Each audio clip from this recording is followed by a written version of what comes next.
Jimi Hendrix is finished. That's what Rolling Stone wrote in July 1969 after Jimi broke up the experience.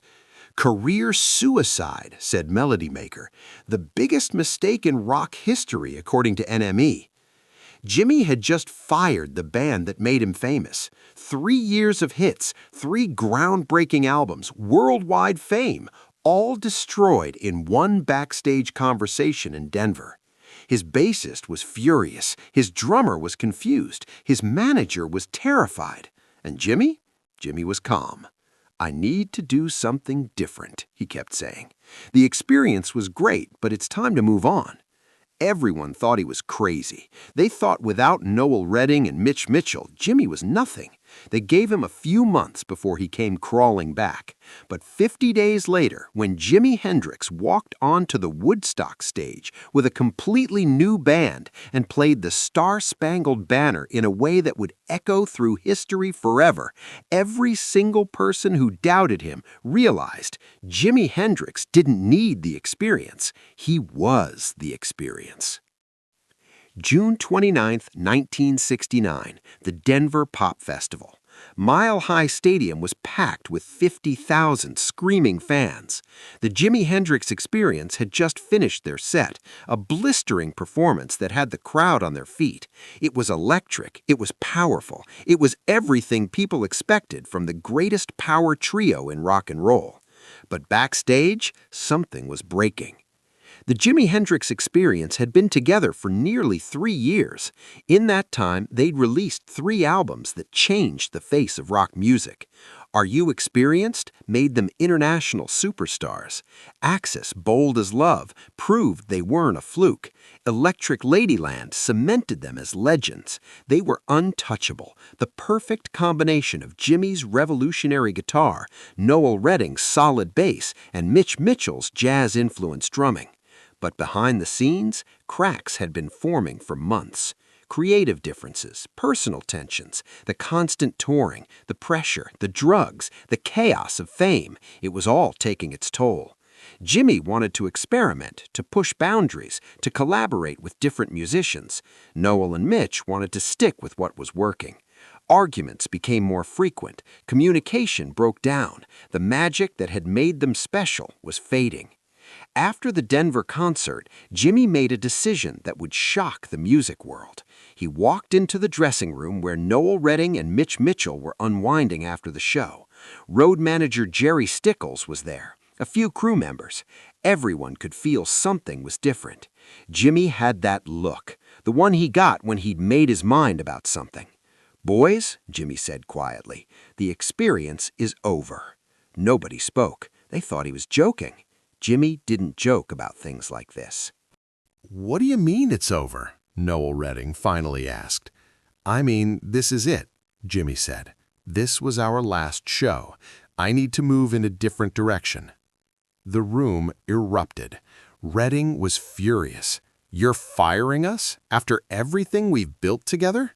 Mitch Mitchell looked like he'd been punched in the stomach. Jerry Stickles tried to mediate, but Jimi was firm. His mind was made up. The Jimi Hendrix Experience, one of the most successful bands in the world, was done. Within 48 hours, the news hit the music press, and the reaction was brutal. "Jimi Hendrix destroys his own band," read one headline. "The end of a legend?" asked another. Critics were merciless. Rolling Stone published an analysis piece titled "Career Suicide: Why Breaking Up the Experience is Hendrix's Biggest Mistake." The article was scathing. Without Noel Redding's bass foundation and Mitch Mitchell's innovative drumming, Hendrix is just another guitar player with wild hair and wilder ideas. The experience made him. Without them, he's nothing. Melody Maker was even harsher. "Jimi Hendrix has just committed professional suicide.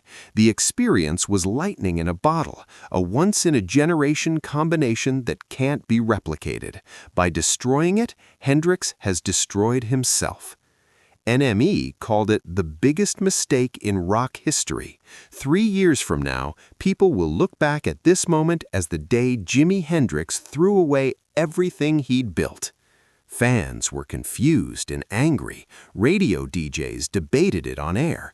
Other musicians weighed in with their opinions. Most of them thought Jimi had lost his mind. Even people who loved him couldn't understand the decision. But here's what nobody knew. Jimi already had something in mind, something massive, something that would either vindicate him completely or prove all the doubters right. Woodstock. Michael Lang had been planning the Woodstock Music and Art Fair for months. It was supposed to be the biggest music festival ever held. 3 days of peace, music, and love in upstate New York. Lang had booked an incredible lineup. The Who, Janis Joplin, Jefferson Airplane, Santana, Creedence Clearwater Revival, and dozens more. But the crown jewel of the festival was supposed to be Jimi Hendrix. Lang had offered Jimi $18,000, the highest fee of any performer at Woodstock, to close the festival on Sunday night, August 17th. Jimi had agreed months earlier when the Experience was still together. Now, just 7 weeks before the festival, Jimi didn't have a band. Lang called Jimi's manager in early July, concerned. "I'm hearing rumors that the Experience broke up. Is Jimi still coming to Woodstock?" The manager hesitated. "Yes, he's coming, but there's been a change." "What kind of change?" "Jimi doesn't have the Experience anymore. He's putting together a new band." Lang felt his stomach drop. "A new band? When?" "He's working on it now." "Working on it? Michael, the festival is in 7 weeks. Is he going to be ready?" The manager's voice was uncertain. "I honestly don't know." For the next few weeks, Jimi holed up in a rented house in Shokin, New York, just miles from the Woodstock Festival site. He started assembling musicians. His old Army buddy Billy Cox on bass. Mitch Mitchell, despite everything, agreed to stay on drums. He couldn't resist the chance to play Woodstock. Guitarist Larry Lee, who Jimi had played with years earlier. 2 percussionists, Juma Sultan and Jerry Velez, to create a fuller, more experimental sound. They called themselves Gypsy Sun and Rainbows. It was the largest band Jimi had ever performed with, and they had less than 7 weeks to prepare for the biggest concert of their lives. The rehearsals were a disaster. Music scholar Joel Bratton would later listen to recordings from those rehearsal sessions and say they simply could not play well together. After listening to those tapes, you would not have guessed that the Woodstock performance would be so good. The band couldn't find their groove. Larry Lee and Jimi kept stepping on each other's guitar parts. The percussion was muddy and unfocused. Songs fell apart halfway through. Arguments broke out about arrangements, about who should solo when, about which songs to even play. 5 days before Woodstock, Jimi seriously considered canceling. The band wasn't ready. The critics were right. He'd made a terrible mistake. Maybe the Experience was the magic, and without them, he really was nothing. But Jimi didn't cancel. He couldn't. 500,000 people were about to descend on Max Yasgor's farm in Bethel, New York. Jimi Hendrix was scheduled to close the festival. There was no backing out now. August 15, 1969, the Woodstock Music and Art Fair officially began. What was supposed to be a peaceful gathering of 50,000 people turned into a massive phenomenon. Over 400,000 fans flooded into the small town of Bethel. Roads were gridlocked for miles. The festival organizers gave up on tickets. They couldn't control the crowd even if they wanted to. Woodstock became a For 3 days, legendary performances unfolded on that stage. The Who delivered a powerful set. Santana became stars overnight. Janis Joplin sang her heart out. Joe Cocker's With a Little Help from My Friends brought people to tears. But by Sunday night, when Jimi was scheduled to perform, technical delays and weather problems had pushed the schedule back by hours. Jimi wasn't going on at midnight like planned. The festival organizers told him he'd have to wait until Monday morning. Most of the crowd had already left, heading home before the work week began. Jimi was exhausted. He hadn't slept properly in 3 days. The band was nervous and under-rehearsed, and now he was being told he'd be playing for a fraction of the crowd in broad daylight instead of the dramatic midnight closing he'd envisioned. August 18, 1969, 8:30 in the morning. The sun was already climbing in the sky. The festival grounds were covered in mud and garbage. Of the 400,000 people who'd attended Woodstock at its peak, only about 40,000 remained. Most of them looked exhausted, dirty, ready to go home. Jimi Hendrix and Gypsy Sun and Rainbows took the stage.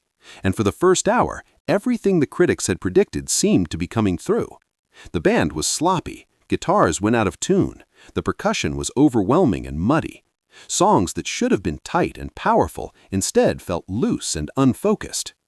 Red House, one of Jimmy's signature blues songs, was plagued by tuning issues. Spanish Castle Magic got lost in an overlong percussion jam. People in the audience started to drift away. This wasn't the Jimi Hendrix they knew. This wasn't the tight, powerful experience. This was exactly what the music press had predicted, a mess.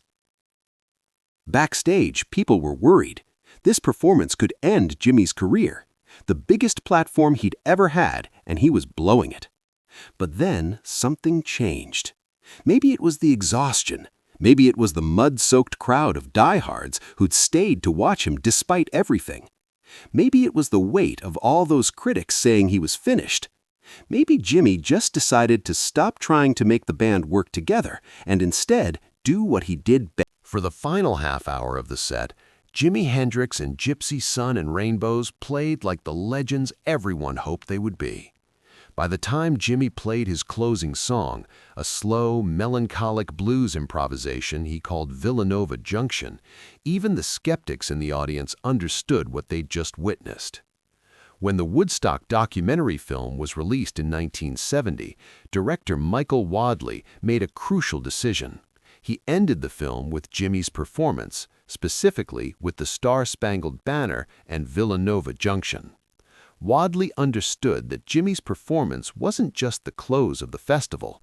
It was the perfect metaphor for everything Woodstock represented: chaos and beauty, struggle and transcendence, the death of the old and the birth of the new. The film became a massive hit, and Jimmy's performance became legendary. Suddenly, all those critics who'd said he was finished were writing new articles. Jimi Hendrix triumphant at Woodstock. The moment that proved Hendrix right. Why breaking up the experience was genius.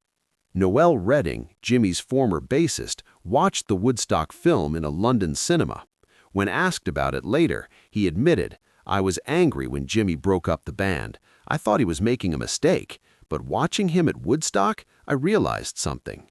The experience was great, but Jimmy was always the genius. He didn't need us as much as we needed him." Even the harshest critics had to acknowledge what Jimmy had done. Rolling Stone, which had declared him finished just months earlier, published a new cover story, Jimi Hendrix and the Reinvention of Rock. The magazine admitted they'd been wrong. We said breaking up the experience was career suicide. Instead, Woodstock proved that Jimi Hendrix is bigger than any band, any format, any expectation. He is, quite simply, the most important guitarist of our time. Looking back at that decision in Denver, at that backstage conversation that shocked everyone, it's clear now what Jimmy understood that nobody else did.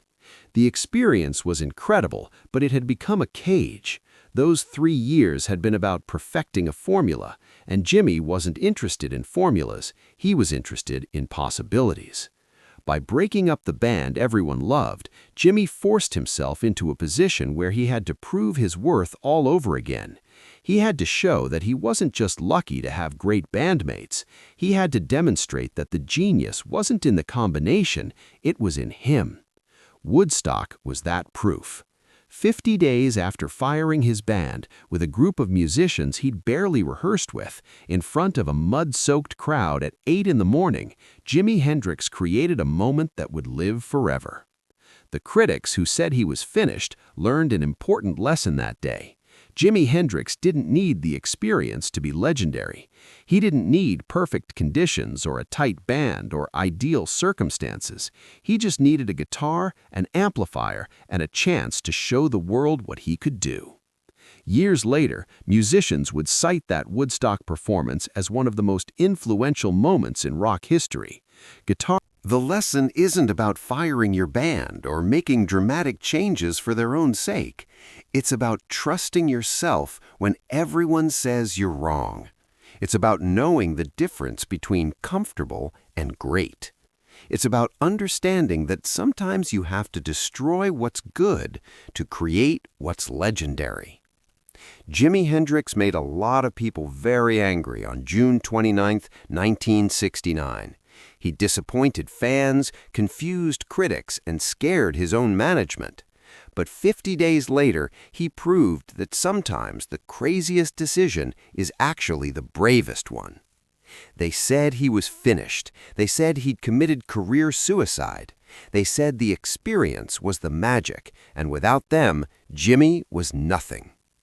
Jimi Hendrix didn't argue with them. He just picked up his guitar and proved them all wrong.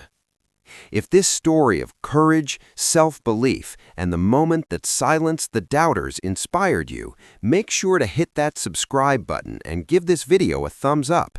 Share it with someone who needs to hear that sometimes the scariest decision is the right one. Have you ever made a choice that everyone said was wrong, but you knew deep down was right? Tell us about it in the comments. And don't forget to hit that notification bell for more incredible stories about the legends who changed music by refusing to play it safe.